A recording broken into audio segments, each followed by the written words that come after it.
Halo, perkenalkan nama saya Nilam Nur Aisyah. Di kesempatan kali ini saya akan membawakan materi tentang control chart. Nah, control chart itu merupakan tools atau alat dari 7 Quality Tools yang digunakan untuk memetakan pergerakan atau perilaku dari suatu proses yang sedang berlangsung. Nah, melalui control chart ini kita akan tahu apakah proses yang sedang berlangsung tersebut itu masih dalam batas kendali atau tidak.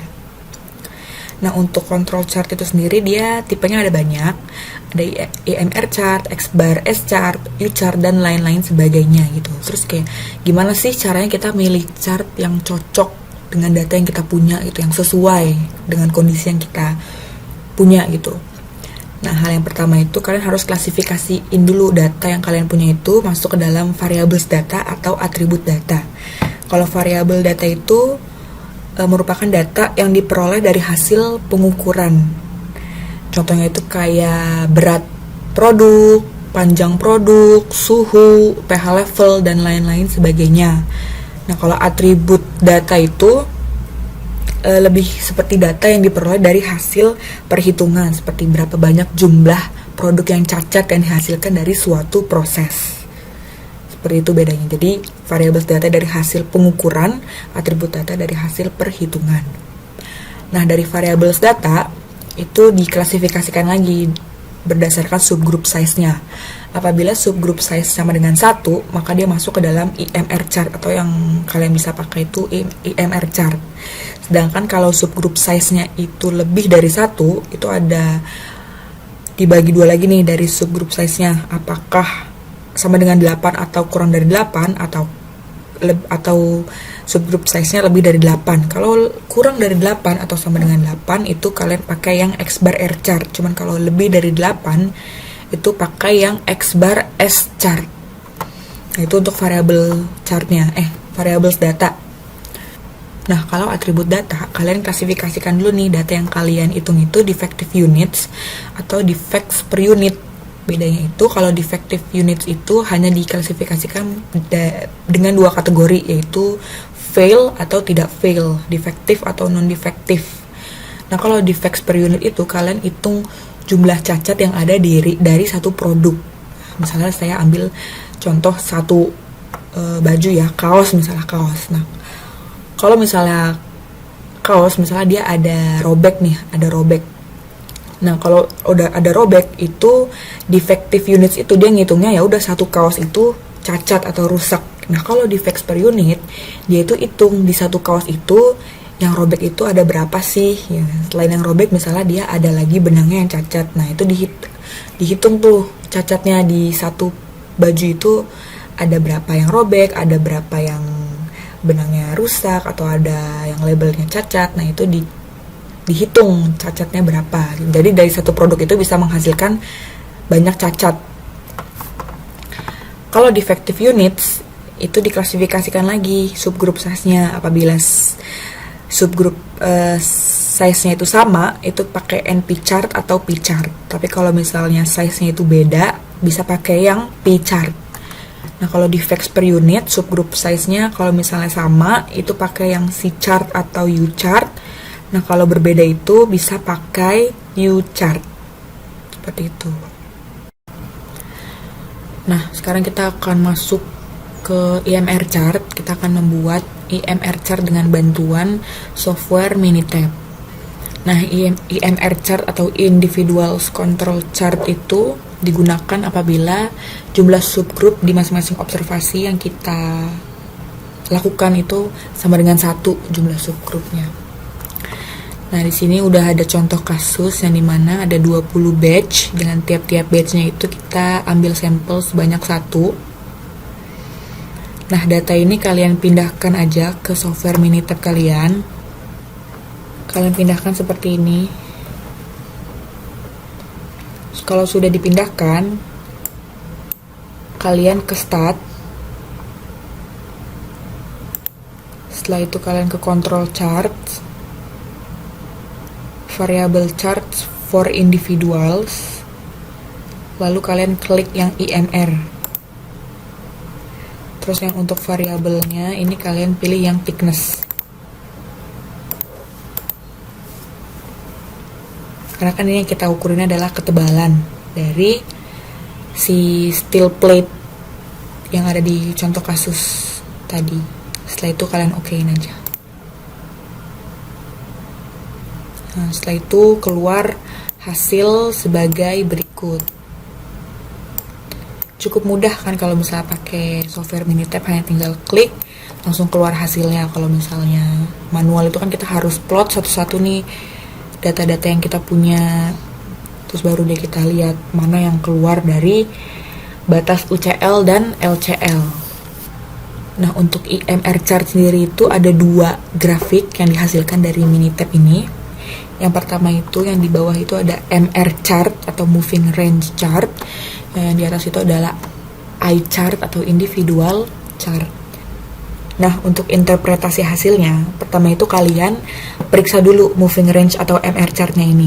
Kalau MR chartnya itu out of control, berarti control limit yang ada di eye chart itu nggak akurat. Maksudnya nggak akurat itu, out of control yang terjadi itu nggak disebabkan karena adanya perubahan pada proses atau karena special cause, melainkan karena variasi yang tidak stabil.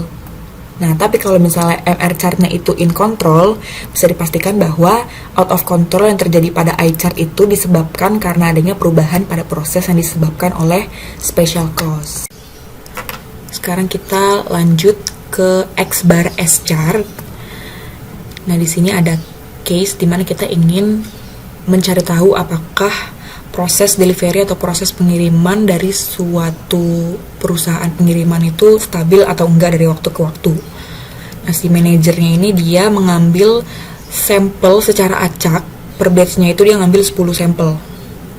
Nah, di sini yang digunakan itu X bar S chart. Kenapa? Karena subgroup size-nya itu berjumlah 9 atau lebih dari 9. Kalau di bawah 8 itu bisa menggunakan alternatif lain yaitu X bar R chart. Nah, untuk data di kasus ini kalian bisa akses di link yang ada di modul ini. Nanti tinggal kalian klik aja, terus kalian tinggal download.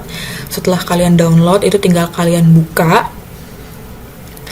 Setelah kalian buka akan muncul tampilan seperti ini. Nah, ini ada datanya. Batch-nya itu ada 15 batch, yang dimana per batch-nya itu sampelnya 10. Kalau udah, tinggal kalian ke start, habis itu ke control chart.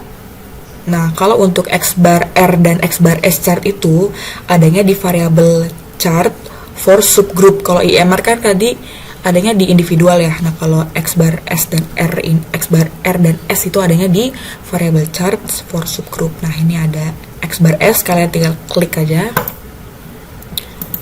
Tadi udah saya coba. Nah, ini untuk variabelnya kalian pilih yang ini, yang C2. Terus subgroup size-nya itu kalian bisa tulis 10 atau lebih gampangnya kalian tinggal klik yang subgroup ID aja. Terus kalau udah tinggal kalian oke. Untuk interpretasi hasilnya itu sama kayak IMR chart. Stepnya pertama itu kita periksa dulu nih S chart-nya yang ada di bawah ini. Nah, berdasarkan hasil yang kita peroleh, S chart ini menunjukkan bahwa proses variation atau variasi proses dalam keadaan stabil karena datanya tuh masih di dalam batas UCL dan LCL. Nah, setelah itu kita periksa X bar chart-nya. Nah, berdasarkan hasil yang kita peroleh ini ada satu observasi yang berada di luar batas LCL, yang dimana X bar R chart ini mengindikasikan bahwa average prosesnya itu nggak stabil dan proses yang kita sedang observasi ini out of control yang bisa saja disebabkan karena adanya special cause dari proses yang sedang berlangsung tersebut. Setelah IMR chart dan X bar S chart, nah ini yang terakhir untuk chart variabel itu ada X bar R chart yang dimana digunakan apabila subgroup size yang kita punya itu nilainya sama dengan 8 atau kurang dari 8. Nah, di sini juga sudah ada contoh kasus untuk X bar R chart, di mana ada seorang quality engineer dari pabrik otomotif part yang ingin memonitor panjang dari part camshaft. Nah, terus ada 3 mesin yang memproduksi camshaft untuk setiap harinya, ada 3 shift. Nah, terus si engineer ini dia ingin mengukur 5 camshaft untuk masing-masing mesin di setiap shift. Nah, untuk datasetnya kalian bisa download di link berikut ini. Nanti setelah kalian download, kalian buka pakai software Minitab-nya, terus nanti akan keluar tampilan seperti ini. Ini adalah dataset yang akan kita gunakan untuk membuat X-bar R chart dengan menggunakan software Minitab. Kalau udah kebuka, kita tinggal buat aja X-bar R chart-nya dengan cara klik Start, terus ke Control Charts, habis itu ke Variables Chart for Subgroups, terus kalian klik yang X-bar R. Nah, untuk variabel ini kalian pilih ketiga mesin ini, kalian klik, terus untuk subgroup size-nya kalian pilih yang subgroup ID. Itu kan karena tadi subgroup size kita kan ada 5 nih, kalian tinggal isi 5, itu juga nggak apa-apa sebenarnya. Terus kalau udah tinggal di OK. Nah, ini adalah hasil yang kita peroleh dari software Minitab ini. Untuk interpretasi datanya itu stepnya sama seperti IMR dan juga X-bar S, yang dimana kita mulai dulu dari R chart-nya, dari chart yang ada di bawah ini nih. Untuk setiap mesin kita bisa lihat bahwa mesin 1 itu variasi prosesnya masih stabil karena semua datanya itu di dalam jangkauan UCL dan LCL. Mesin 2 juga sama, dan mesin 3 pun juga masih in control.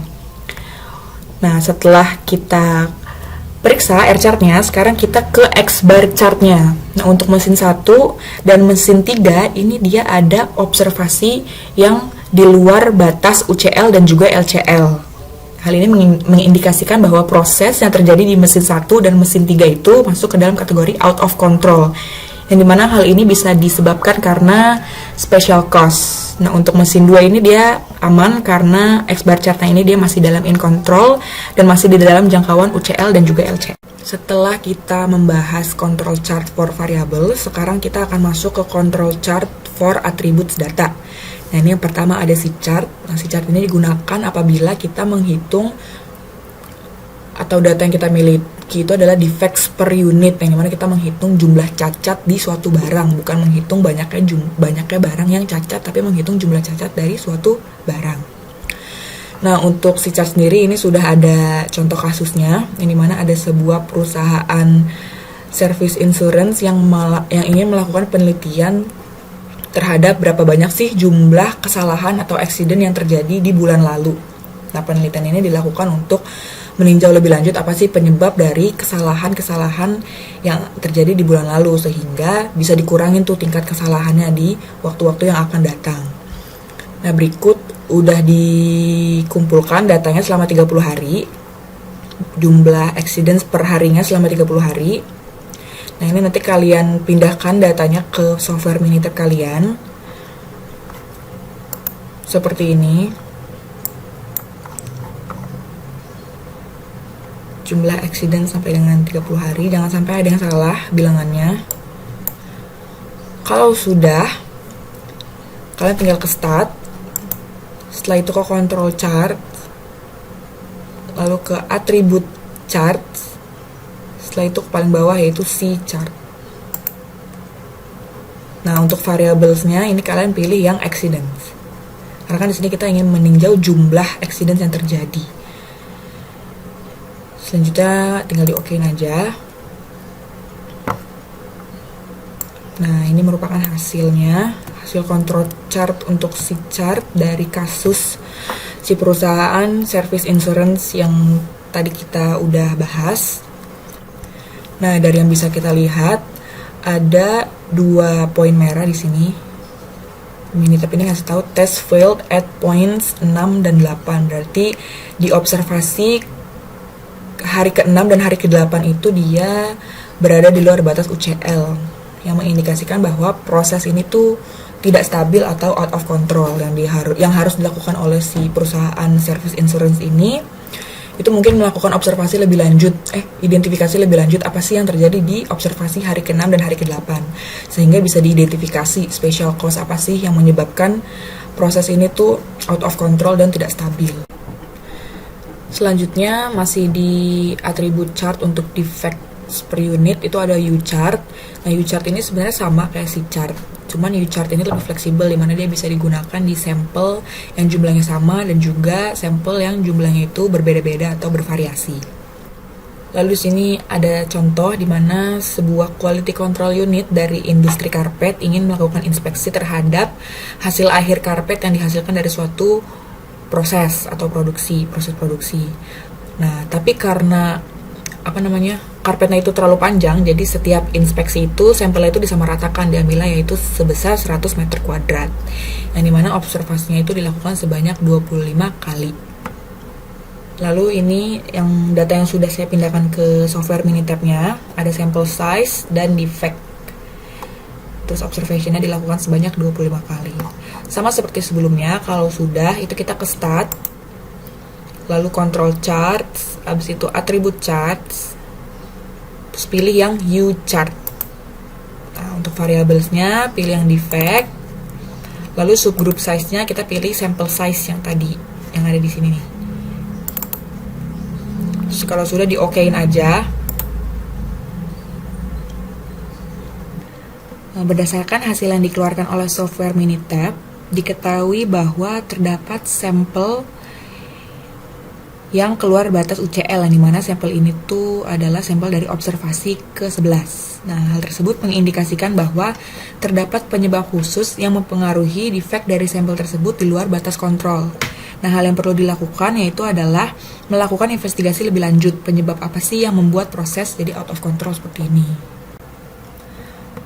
Untuk control charts by attributes, kita sudah bahas untuk bagian chart dengan data defects per unit. Nah, sekarang kita akan bahas yang defective items, yang dimana ada dua chart, yaitu P-chart dan NP-chart. Nah, untuk P-chart ini bisa digunakan apabila subgroup size-nya itu sama ataupun bervariasi, jadi dia fleksibel. Nah, di contoh kasus ini, kita akan membahas dengan kondisi subgroup size yang berbeda, atau sampelnya itu berbeda-beda di setiap batch-nya.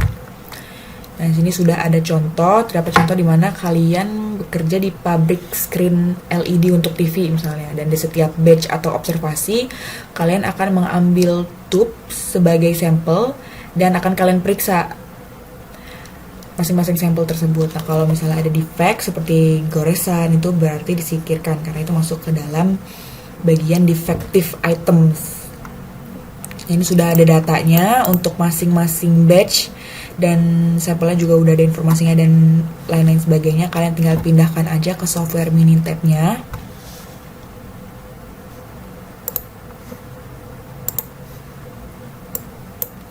Seperti ini, kalian pindahkan data reject dan data sampelnya. Sama seperti sebelumnya, kalau sudah dipindahkan, kita ke start, lalu ke control charts, ke attribute charts, dan kita pilih yang P-chart. Nah, untuk variablesnya kita pilih yang reject, dan subgroup size-nya kita pilih yang sample.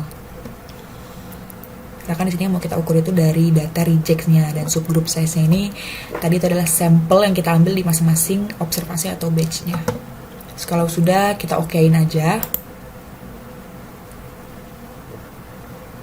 Nah, berikut merupakan hasil dari P-chart yang dikeluarkan dari Minitab ini. Berdasarkan hasil yang diperoleh, diketahui bahwa subgroup di nomor 6 ini, atau observasi batch ke-6 berada di luar batas UCL. Yang dimana P-chart ini menggambarkan bahwa proses dalam kondisi out of control, atau proses average-nya itu tidak stabil dan disebabkan karena adanya special cause. Nah, sehingga perlu dilakukan inspeksi menyeluruh nih terhadap proses tersebut dan terhadap unit dalam batch ke-6 tadi yang ada di luar batas UCL ini. Dan ini merupakan chart yang terakhir, yaitu adalah NP-chart. Nah, perbedaannya dengan P-chart itu, NP-chart ini digunakan apabila subgroup size atau sampel yang kita ambil di setiap batch observasinya itu jumlahnya sama. Nah, ini sudah ada data yang saya ambil dari modul, saya langsung pindahkan ke Minitab. Yang dimana kasus ini kita ingin melakukan inspeksi terhadap proses pembuatan Lego unit itu. Nah, kita ingin menghitung berapa sih jumlah Lego unit yang defect yang dihasilkan dari proses tersebut dengan menggunakan NP-chart. Nah, ini ada 15 batch, Ada 15 batch yang dimana setiap batchnya itu kita mengambil sampel dengan jumlah yang konstan atau sama, yaitu sebesar 200 pieces Lego. Caranya sama seperti tadi, kita ke start, setelah itu control charts, attribute charts. Nah, untuk kali ini kita pilih yang NP chart. Untuk variablesnya kita pilih yang rejects, dan subgroup size-nya kita bisa tuliskan 200 karena ini kan konstan atau sama, atau bisa kita pilih yang sampled ini aja. Kalau sudah di-oke-kan aja. Nah, untuk interpretasi hasilnya pun juga kurang lebih sama seperti P-chart yang tadi. Apabila ada hasil inspeksi atau observasi yang berada di luar batas UCL ini, berarti mengindikasikan bahwa proses average ini tidak stabil, atau proses produksi dari Lego tersebut out of control, yang bisa saja disebabkan karena adanya special cause yang terjadi pada proses tersebut. Maka dari itu perlu dilakukan investigasi lebih lanjut terhadap proses yang sedang berlangsung untuk bisa mengetahui nih penyebab yang menyebabkan proses ini bisa out of control itu karena apa, sehingga kedepannya itu bisa dilakukan improvement dan juga bisa dilakukan pencegahan terhadap hal-hal yang sudah kita investigasi tadi gitu, kalau udah dicari tahu penyebabnya.